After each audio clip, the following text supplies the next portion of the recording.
नमस्कार, आप देख रहे हैं भारत समाचार लाइव और मैं हूं आपके साथ वैशाली। आइए रुक करते हैं आज की खास खबर पर।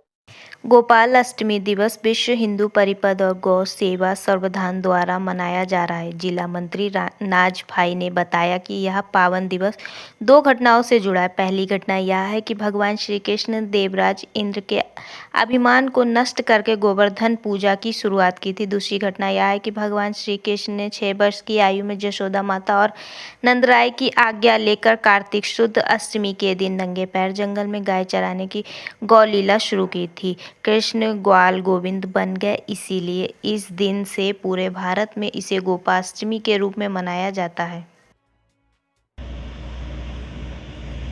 जय श्री राम। कार्तिक शुद्ध अष्टमी એટલે ગોપાષ્ટમી સર્વે કાર્યકર્તાને નૂતન વર્ષાભિનંદન।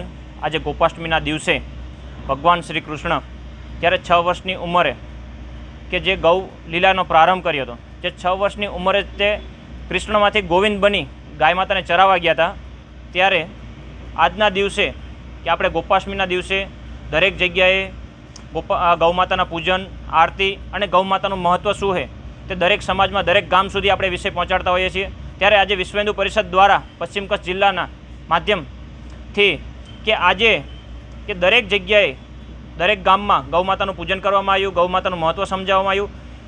તો આજના દિવસે કે આપણે ભગવાન શ્રી કૃષ્ણ દ્વારા ગૌલીલાનો પ્રારંભ કરી અને દરેક લોકોને સંદેશ આપ્યો હતો કે ગૌ માતાનું જીવનમાં શું મૂલ્ય છે, ગાય હશે તો ગોવિંદ આવશે।